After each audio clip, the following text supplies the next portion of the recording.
नमस्ते दोस्तों।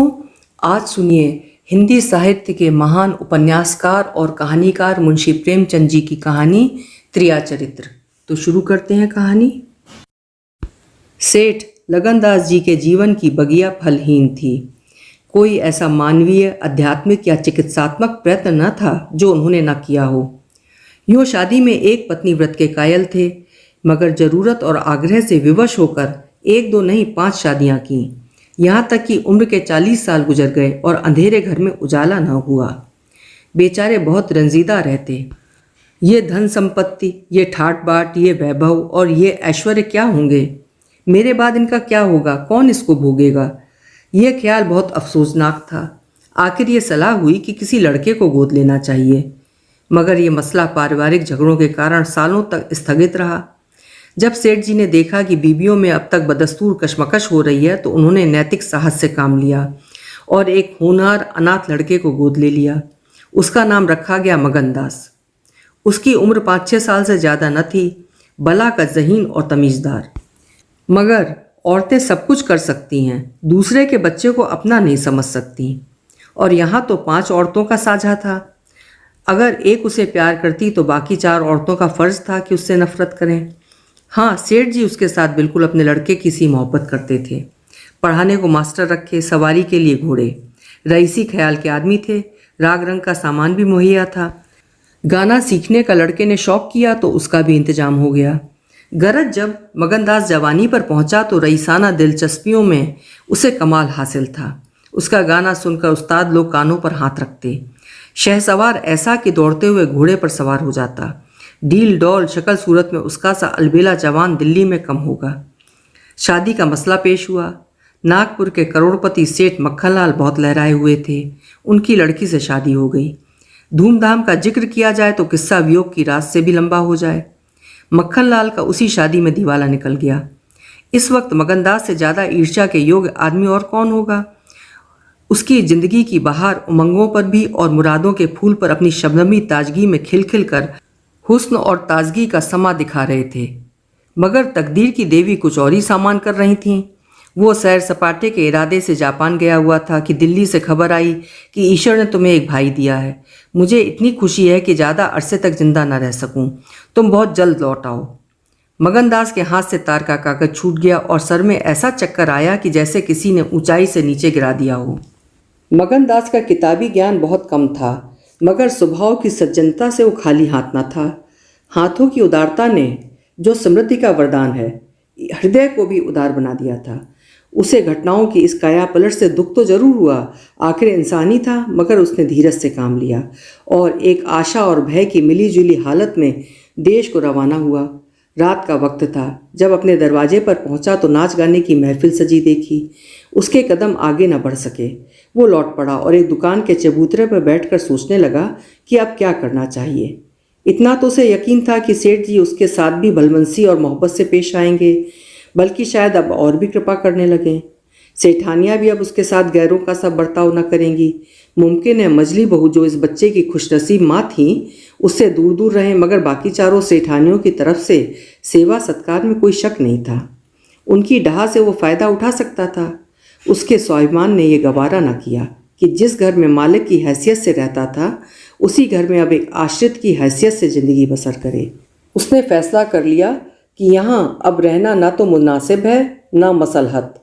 मगर जाऊँ कहाँ? ना कोई ऐसा फ़न सीखा, ना कोई ऐसा इल्म हासिल किया जिससे रोजी कमाने की सूरत पैदा होती। रईसाना दिलचस्पियाँ उसी वक्त तक कदर की निगाह से देखी जाती हैं जब तक कि वे रईसों के आभूषण रहें।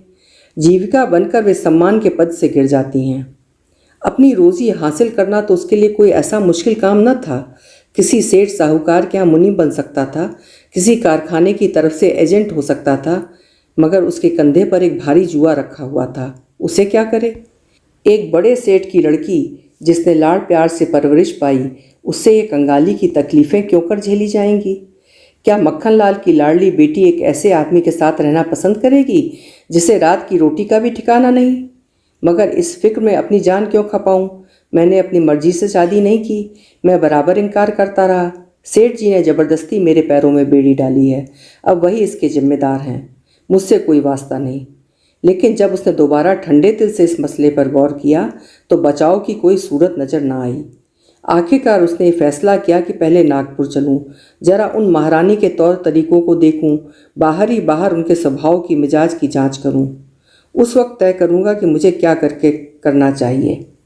अगर रईसी की बू उनके दिमाग से निकल गई है तो मेरे साथ रूखी रोटियां खाना उन्हें मंजूर है, तो इससे अच्छा फिर और क्या। लेकिन अगर वो अमीरी ठाट बाट के हाथों बिकी हुई हैं तो मेरे लिए रास्ता साफ है। फिर मैं हूँ और दुनिया का गम। ऐसी जगह जाऊं जहां किसी परिचित की सूरत सपने में भी न दिखाई दे। गरीबी की जिल्लत नहीं रहती अगर अजनबियों में ज़िंदगी बसर की जाए। ये जानने पहचानने वालों की कनखियाँ और कनबतियाँ हैं जो गरीबी को यंत्रणा बना देती हैं। इस तरह दिल में ज़िंदगी का नक्शा बनाकर मगनदास अपना मर्दाना हिम्मत के भरोसे पर नागपुर की तरफ चला, उस मल्लाह की तरह जो किश्ती और पाल के बगैर नदी की उमड़ती हुई लहरों में अपने को डाल दे। शाम के वक्त सेठ मक्खनलाल के सुंदर बगीचे में सूरज की पीली किरणें मुरझाए हुए फूलों से गले मिलकर विदा हो रही थीं। बाग के बीच में एक पक्का कुआं था और एक मौलसिरी का पेड़। कुएं के मुंह पर अंधेरे की नीली सी नकाब थी, पेड़ के सिर पर रोशनी की सुनहरी चादर। इसी समय एक नौजवान थका मांदा कुएं पर आया और लोटे से पानी भरकर पीने के बाद जगत पर बैठ गया। मालिन ने पूछा, कहाँ जाओगे? मगनदास ने जवाब दिया कि जाना तो था बहुत दूर, मगर यहीं रात हो गई। यहाँ कहीं ठहरने का ठिकाना मिल जाएगा? मालिन, चले जाओ सेठ जी की धर्मशाला में, बड़े आराम की जगह है। मगनदास, धर्मशाला में तो मुझे ठहरने का कभी संयोग नहीं हुआ। कोई हर्ज ना हो तो यहीं पड़ा रहूं। यहाँ कोई रात को रहता है?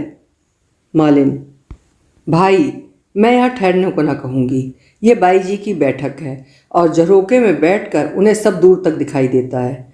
कहीं देखभाल लें तो मेरे सिर में एक बाल भी ना रहे। मगनदास, बाई जी कौन? मालिन, यही सेठ जी की बेटी इंदिराबाई। मगनदास, ये गजरे उन्हीं के लिए बना रही हो क्या? मालिन, हाँ, और सेठ जी क्या है ही कौन, फूलों के गहने बहुत पसंद करती हैं। मगनदास, शौकीन औरत मालूम होती हैं। मालिन, भाई, यही तो बड़े आदमियों की बातें हैं। वे शौक न करें तो हमारा तुम्हारा निवाह कैसे हो? और धन है किस लिए? अकेली जान पर 10 लौंडियां हैं। सुना करती थी कि भगवान आदमी का हल फूल जोतता है। वो अपनी आंखों देखा। आप ही आप पंखा चलने लगे, आप ही आप सारे घर में दिन सा उजाला हो जाए। तुम झूठ समझते होगे, मगर मैं आंखों देखी बात कहती हूँ। उस गर्व की चेतना के साथ जो किसी नादान आदमी के सामने अपनी जानकारी के बयान करने में होता है, बूढ़ी मालिन अपनी सर्वज्ञता का प्रदर्शन करने लगी। मगनदास ने उकसाया, होगा भाई, बड़े आदमी की बातें निराली होती हैं। लक्ष्मी के बस में सब कुछ है, मगर अकेली जान पर 10 लौंडियाँ, समझ में नहीं आता। मालिन ने बुढ़ापे के चिड़चिड़ेपन से जवाब दिया, तुम्हारी समझ मोटी हो तो कोई क्या करे। कोई पान लगाती है, कोई पंखा झलती है, कोई कपड़े पहनाती है। 2000 रुपये में तो सेज गाड़ी आई थी, चाहो तो मुंह देख लो।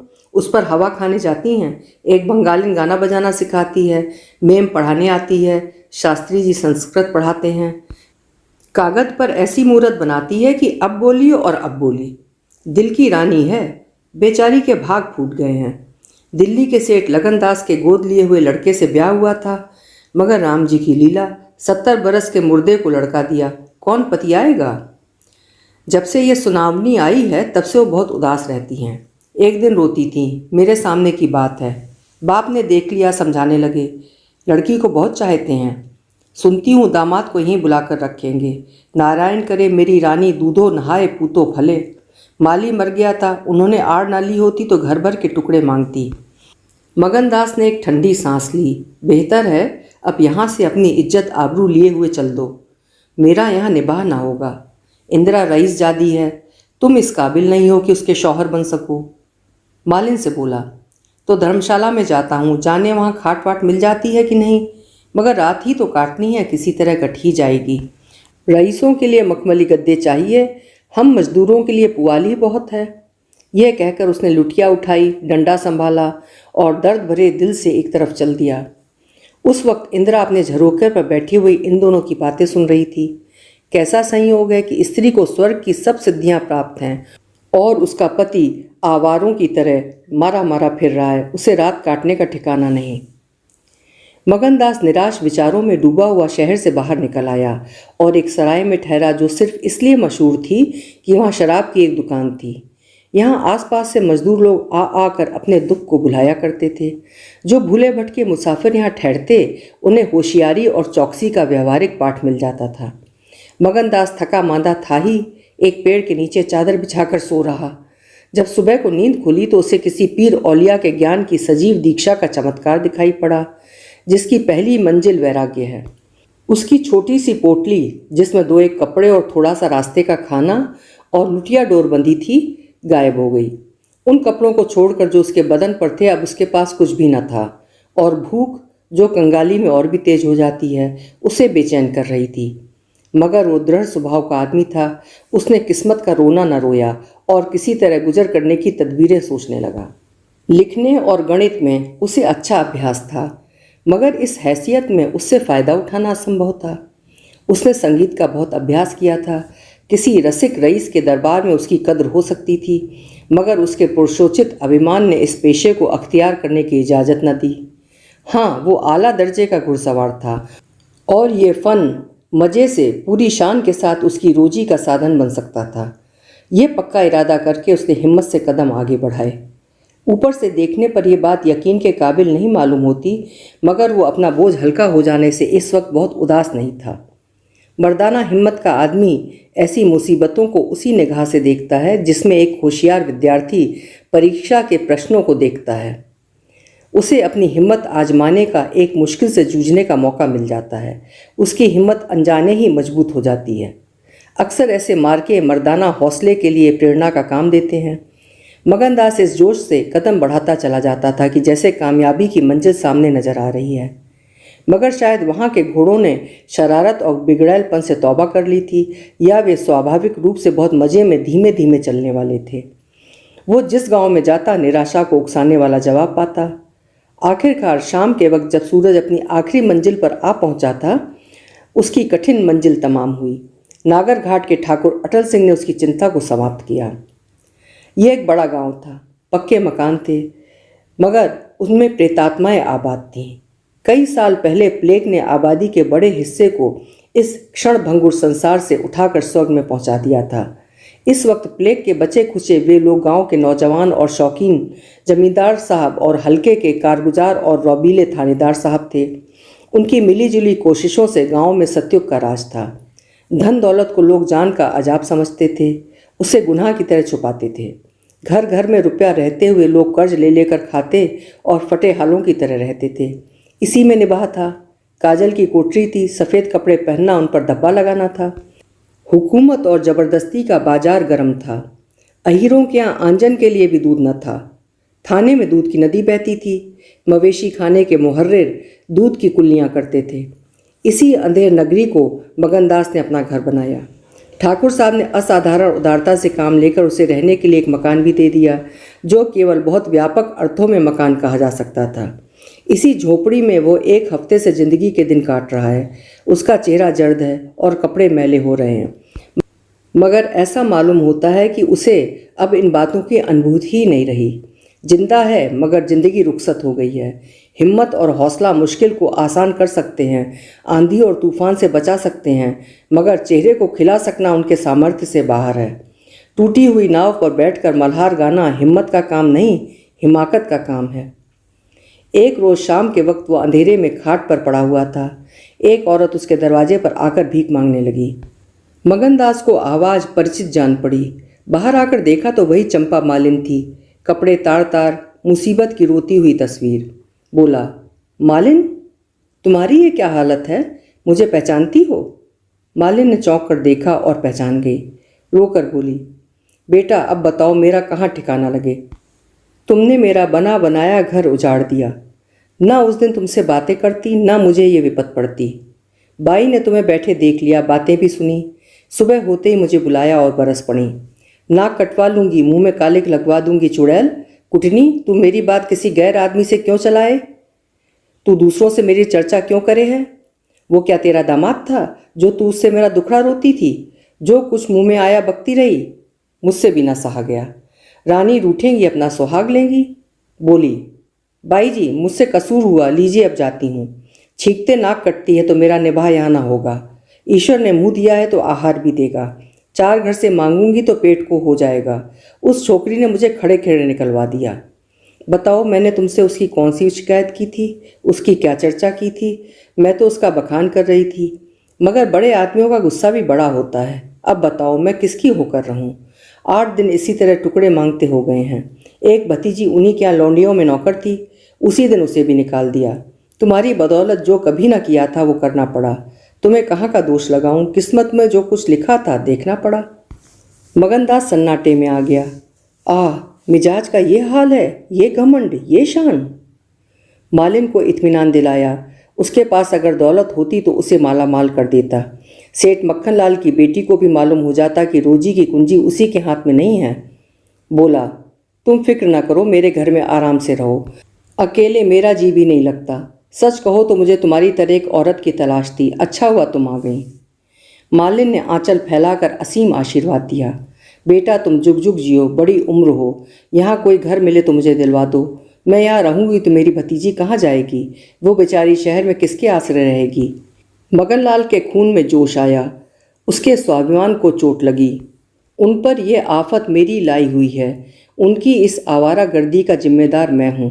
बोला, कोई हर्ज ना हो तो उसे भी यहीं ले आओ। मैं दिन को यहाँ बहुत कम रहता हूँ। रात को बाहर चारपाई डालकर पड़ रहा करूँगा। मेरी वजह से तुम लोगों को कोई तकलीफ ना होगी। यहाँ दूसरा मकान मिलना मुश्किल है। यही झोपड़ा बड़ी मुश्किलों से मिला है। ये अंधेर नगरी है। जब तुम्हारा सुबीता कहीं लग जाए तो चली जाना। मगनदास को क्या मालूम था कि हजरते इश्क उसकी जबान पर बैठे हुए उससे ये बात कहलवा रहे हैं। क्या ये ठीक है कि इश्क पहले माशूक के दिल में पैदा होता है? नागपुर इस गांव से 20 मील की दूरी पर था। चंपा उसी दिन चली गई और तीसरे दिन रंभा के साथ लौट आई। यह उसकी भतीजी का नाम था। उसके आने से झोपड़े में जान सी पड़ गई। मगनदास के दिमाग में मालिन की लड़की की जो तस्वीर थी उसका रंभा से कोई मेल न था। वो सौंदर्य नाम की चीज़ का अनुभवी जौहरी था, मगर ऐसी सूरत जिस पर जवानी की ऐसी मस्ती और दिल का चैन छीन लेने वाला ऐसा आकर्षण हो, उसने पहले कभी नहीं देखा था। उसकी जवानी का चांद अपनी सुनहरी और गंभीर शान के साथ चमक रहा था। सुबह का वक्त था। मगनदास दरवाजे पर पड़ा ठंडी ठंडी हवा का मजा उठा रहा था। रंभा सिर पर घड़ा रखे पानी भरने को निकली। मगनदास ने उसे देखा और एक लंबी सांस खींचकर उठ बैठा। चेहरा मोरा बहुत ही मोहक, ताजे फूल की तरह खिला हुआ चेहरा, आंखों में गंभीर सरलता। मगनदास को उसने भी देखा। चेहरे पर लाज की लाली दौड़ गई। प्रेम ने पहला वार किया। मगनदास सोचने लगा, क्या तकदीर यहाँ कोई और गुल खिलाने वाली है? क्या दिल मुझे यहाँ भी चैन न लेने देगा? रंभा, तू यहाँ नाहक आई। नाहक एक गरीब का खून तेरे सर पर होगा। मैं तो अब तेरे हाथों बिक चुका, मगर क्या तू भी मेरी हो सकती है? लेकिन नहीं, इतनी जल्दीबाजी ठीक नहीं। दिल का सौदा सोच समझ कर करना चाहिए। तुमको अभी जब्त करना होगा। रंभा सुंदरी है, मगर झूठे मोती की आब और ताब उसे सच्चा नहीं बना सकती। तुम्हें क्या खबर कि उस भोली लड़की के कान प्रेम के शब्द से परिचित नहीं हो चुके हैं? कौन कह सकता है कि उसके सौंदर्य की वाटिका पर किसी फूल चुनने वाले के हाथ नहीं पड़ चुके हैं? अगर कुछ दिनों की दिल बस्तगी के लिए कुछ चाहिए तो तुम आज़ाद हो, मगर ये नाजुक मामला है।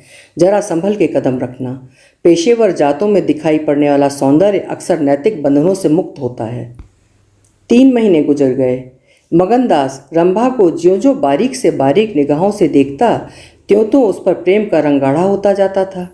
वो रोज़ उसे कुएं से पानी निकालते देखता। वो रोज़ घर में झाड़ू देती, रोज़ खाना पकाती। आह, मगनदास को उन ज्वार की रोटियों में जो मज़ा आता था वो अच्छे से अच्छा व्यंजनों में भी नहीं आता था। उसे अपनी कोठरी हमेशा साफ सुथरी मिलती। न जाने कौन उसका बिस्तर बिछा देता। क्या ये रंभा की कृपा थी? उसकी निगाहें शर्मीली थी। उसने उसे कभी अपनी तरफ चंचल आंखों से ताकते नहीं देखा। आवाज़ कैसी मीठी! उसकी हंसी की आवाज़ कभी उसके कान में नहीं आई। अगर मगनदास उसके प्रेम में मतवाला हो रहा था तो कोई ताज्जुब की बात नहीं थी। उसकी भूखी निगाहें बेचैनी और लालसा में डूबी हुई हमेशा रंभा को ढूंढा करती।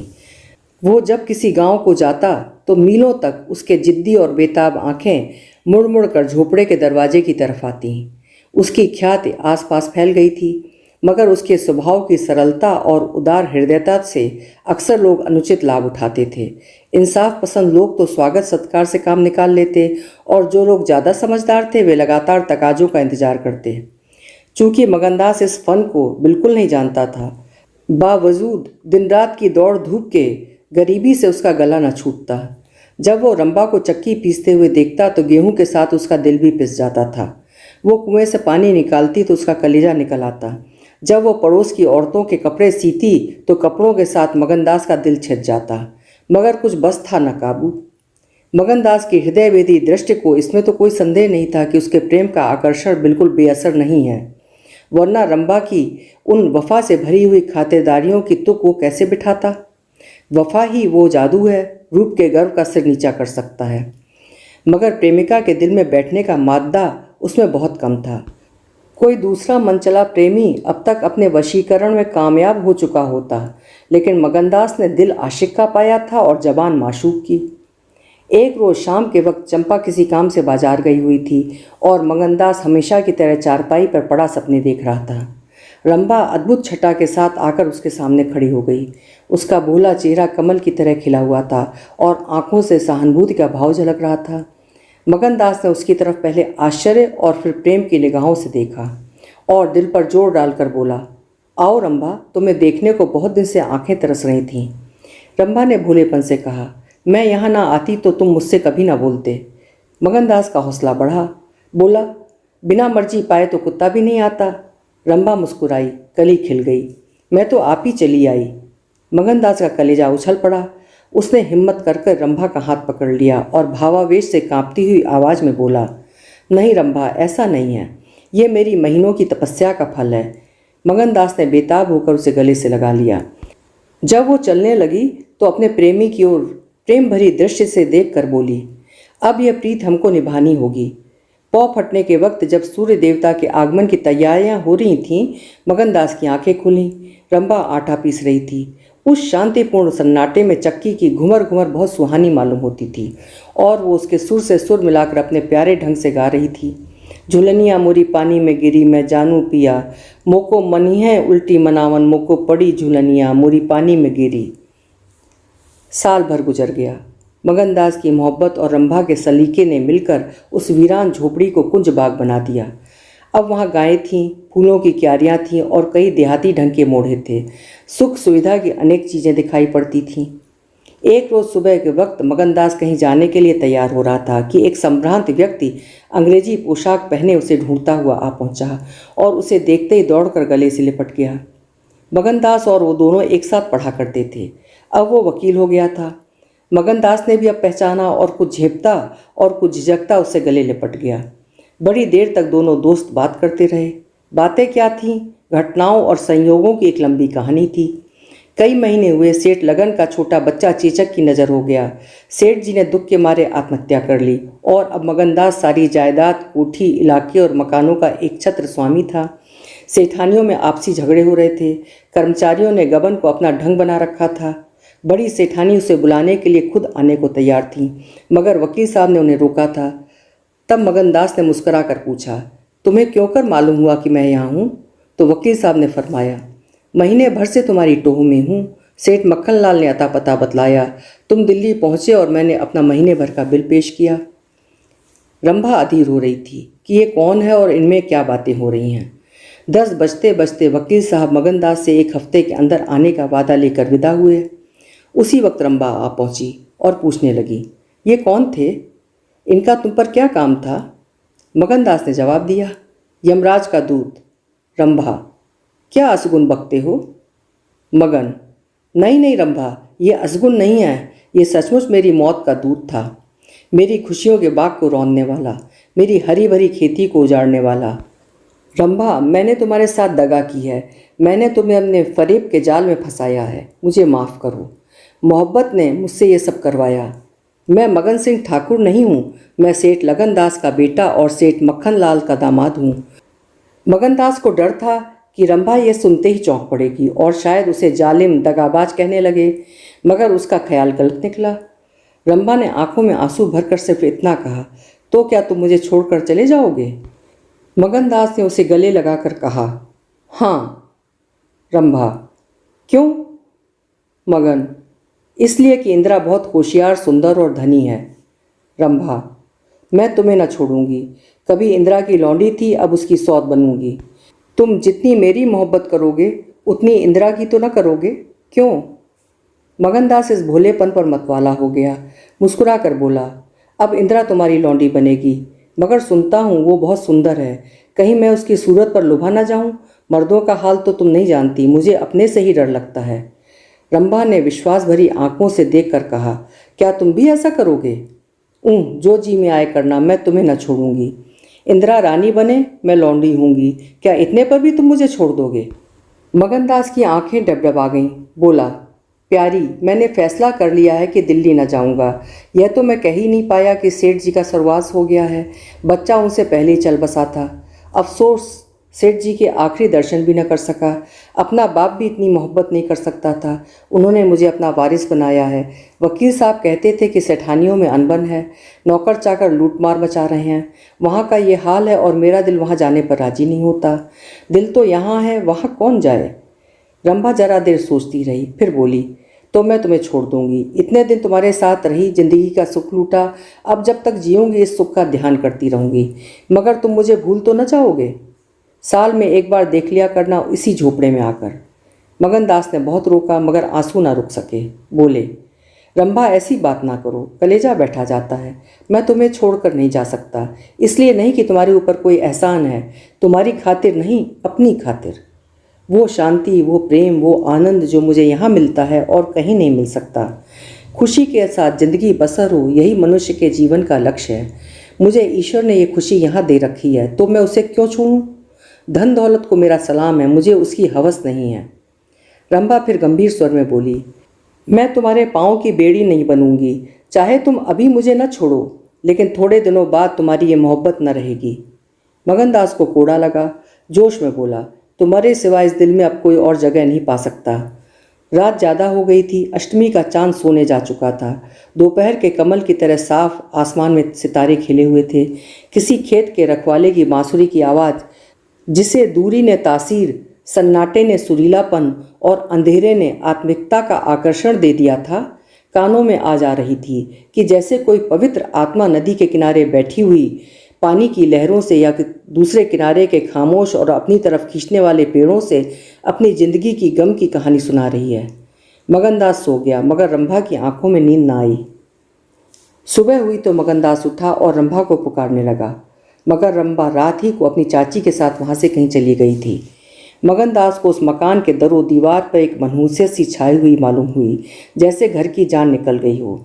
वो घबरा कर उस कोठरी में गया जहाँ रंभा रोज चक्की पीसती थी, मगर अफसोस आज चक्की एकदम निश्चल पड़ी थी।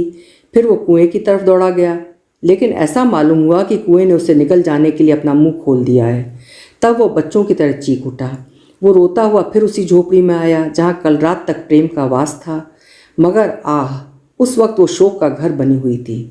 जब जरा आंसू थमे तो उसने घर में चारों ओर तरफ निगाह दौड़ाई। रंभा की साड़ी अरगनी पर पड़ी हुई थी। एक पिटारी में वो कंगन रखा हुआ था जो मगनदास ने उसे दिया था। बर्तन सब रखे हुए थे, साफ और सुथरे। मगनदास सोचने लगा, रंभा, तूने रात को कहा था मैं तुम्हें छोड़ दूंगी, क्या तूने वो बात दिल से कही थी?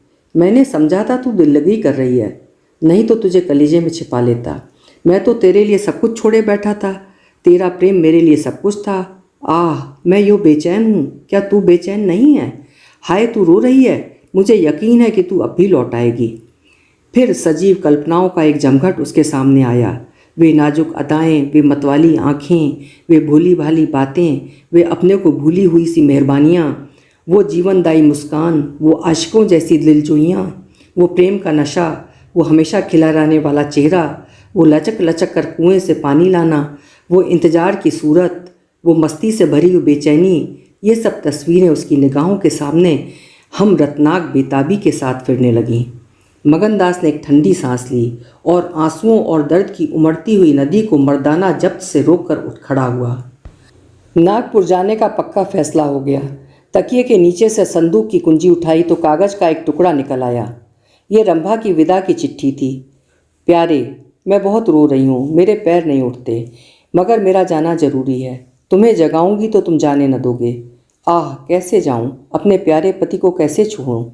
किस्मत मुझसे ये आनंद का घर छुड़वा रही है। मुझे बेवफा ना कहना, मैं तुमसे फिर कभी मिलूंगी। मैं जानती हूँ कि तुमने मेरे लिए सब कुछ त्याग दिया है, मगर तुम्हारे लिए ज़िंदगी में बहुत कुछ उम्मीदें हैं। मैं अपनी मोहब्बत की धुन में तुम्हें उन उम्मीदों से क्यों दूर रखूँ। अब तुमसे जुदा होती हूँ। मेरी सुध मत भूलना, मैं तुम्हें हमेशा याद रखूँगी। ये आनंद के दिन कभी ना भूलेंगे। क्या तुम मुझे भूल सकोगे? तुम्हारी प्यारी रंभा। मगनदास को दिल्ली आए हुए 3 महीने गुजर चुके हैं। इस बीच उसे सबसे बड़ा जो निजी अनुभव हुआ वो ये था कि रोजी की फिक्र और धंधों की बहुतायत से उमड़ती हुई भावनाओं का जोर कम किया जा सकता है। 1.5 साल पहले का बफिक्र नौजवान अब एक समझदार और सूझबूझ रखने वाला आदमी बन गया था। सागर घाट के उन कुछ दिनों से उसे रियाया की इन तकलीफ़ों का निजी ज्ञान हो गया था जो कारिंदों और मुख्तारों की शक्तियों की बदौलत उन्हें उठानी पड़ती है। उसने उसे रियासत के इंतजाम में बहुत मदद दी। यद्यपि कर्मचारी दबी जबान से उसकी शिकायत करते थे और अपनी किस्मत और जमाने के उलटफेर को कोसते थे, मगर रियाया खुश थी। हाँ, जब वो सब धंधों से फुर्सत पाता तो एक भोली भाली सूरत वाली लड़की उसके ख्याल के पहलू में आ बैठती और थोड़ी देर के लिए सागर घाट का वो हरा भरा झोपड़ा, उसकी बस्तियाँ आंखों के सामने आ जाती। सारी बातें एक सुहाने सपने की तरह याद आ आकर उसके दिल को महसूसने लगती। लेकिन कभी कभी खुद ब खुद उसका ख्याल इंदिरा की तरफ भी जा पहुंचता। यद्यपि उसके दिल में रंभा की वही जगह थी, मगर किसी तरह उसमें इंदिरा के लिए भी एक कोना निकल आया था। जिन हालातों और आफतों ने उसे इंदिरा से बेजार कर दिया था वो अब रुखसत हो गई थी। अब उसे इंदिरा से कुछ हमदर्दी हो गई। अगर उसके मिजाज में घमंड है, हुकूमत है, तकल्लुफ़ है, शान है, तो यह उसका कसूर नहीं। ये रईसजादों की आम कमजोरियां हैं, यही उनकी शिक्षा है। वे बिल्कुल बेबस और मजबूर हैं। इन बदले हुए और संतुलित भावों के साथ जहाँ वो बेचैनी के साथ रंभा की याद को ताज़ा किया करता था, वहाँ इंदिरा का स्वागत करने और उसे अपने दिल में जगह देने के लिए तैयार था। वो दिन दूर नहीं था जब उसे उस आजमाइश का सामना करना पड़ेगा। उसके कई आत्मीय अमीराना शान शौकत के साथ इंदिरा को विदा कराने के लिए नागपुर गए हुए थे। मगनदास की तबीयत आज तरह तरह के भावों के कारण, जिनमें प्रतीक्षा और मिलन की उत्कंठा विशेष थी, उचाट सी हो रही थी। जब कोई नौकर आता तो संभल बैठता कि शायद इंदिरा आ पहुंची। आखिर शाम के वक्त जब दिन और रात गले मिल रहे थे, जनान खाने में जोर शोर से गाने की आवाज़ों ने बहू के पहुंचने की सूचना दी। सुहाग की सुहानी रात थी। 10 बज गए थे। खुले हुए हवादार सहन में चांदनी छिटकी हुई थी। वो चांदनी जिसमें नशा है, आरजू है और खिंचाव है। गमलों में खिले हुए गुलाब और चंपा के फूल चांद की सुनहरी रोशनी में ज़्यादा गंभीर और खामोश नजर आते थे। मगनदास इंदिरा से मिलने के लिए चला। उसके दिल में लालसाएं जरूर थीं, मगर एक पीड़ा भी थी। दर्शन की उत्कंठा थी, मगर प्यास से खाली। मोहब्बत नहीं, प्राणों का खिंचाव था जो उसे खींचे लिए जाता था। उसके दिल में बैठी हुई रंभा शायद बार बार बाहर निकलने की कोशिश कर रही थी, इसलिए दिल में धड़कन हो रही थी। वो सोने के कमरे के दरवाजे पर पहुंचा। रेशमी पर्दा पड़ा हुआ था। उसने पर्दा उठा दिया। अंदर एक औरत सफ़ेद साड़ी पहने बैठी थी। हाथ में चंद खूबसूरत चूड़ियों के सिवा उसके बदन पर एक जेवर भी न था। ज्यों ही पर्दा उठा और मगनदास ने अंदर कदम रखा, वो मुस्कुराती हुई उसकी तरफ बढ़ी। मगनदास ने उसे देखा और चकित होकर बोला, रंभा, और दोनों प्रेमावेश से लिपट गए। दिल में बैठी हुई रंभा बाहर निकल आई थी। साल भर गुजरने के बाद एक दिन इंदिरा ने अपने पति से कहा, क्या रंभा को बिल्कुल भूल गए? कैसे बेवफा हो, कुछ याद है? उसने चलते वक्त तुमसे क्या विनती की थी? मगनदास ने कहा, खूब याद है। वो आवाज़ भी कानों में गूंज रही है। मैं रंभा को भोली भाली लड़की समझता था, ये नहीं जानता था कि यह त्रिया चरित्र का जादू है। मैं अपनी रंभा को अब भी इंदिरा से ज़्यादा प्यार करता हूँ। तुम्हें डाहा तो नहीं होती? इंदिरा ने हंसकर जवाब दिया, डाहा क्यों हो? तुम्हारी रंभा है तो मेरा क्या मगन सिंह नहीं है? मैं अब भी उस पर मरती हूँ। दूसरे दिन दोनों दिल्ली से एक राष्ट्रीय समारोह में शरीक होने का बहाना करके रवाना हो गए और सागर घाट जा पहुँचे। वो झोपड़ा, वो मोहब्बत का मंदिर, वो प्रेम भवन फूलों और हरियाली से लहरा रहा था। चंपा मालिन उन्हें वहाँ मिली। गांव के जमींदार उनसे मिलने के लिए आए। कई दिन तक फिर मगन सिंह को घोड़े निकालने पड़े। रंभा कुएं से पानी लाती, खाना पकाती, फिर चक्की पीसती और गाती। गांव की औरतें फिर उससे अपने कुर्ते और बच्चों की लेसदार टोपियाँ सिलवाती हैं। हाँ, इतना जरूर कहती हैं कि उसका रंग कैसा निखर आया है, हाथ पांव कैसे मुलायम पड़ गए हैं, किसी बड़े घर की रानी मालूम होती है। मगर स्वभाव वही है, वही मीठी बोली है, वही मुरव्वत, वही हंसमुख चेहरा। इस तरह एक हफ्ता इस सरल और पवित्र जीवन का आनंद उठाने के बाद दोनों दिल्ली वापस आए और अब 10 साल गुजरने पर भी साल में एक बार उस झोपड़े के नसीब जागते हैं। वो मोहब्बत की दीवार अभी तक उन दोनों प्रेमियों को अपनी छाया में आराम देने के लिए खड़ी है। अभी आप सुन रहे थे मुंशी प्रेमचंद जी की लिखी हुई उनकी प्रसिद्ध कहानी त्रियाचरित्र। इस कहानी में वर्णित पवित्र प्रेम आज भी पढ़ने पर, सुनने पर दिल को छू जाता है। आपको कहानी कैसी लगी कमेंट बॉक्स में ज़रूर लिखिएगा। कल फिर मिलेंगे किसी ऐसी ही प्रसिद्ध कहानी के साथ। तब तक मुझको आज्ञा दीजिए। आपका समय सुंदर हो, शुभ हो, मंगलमय हो।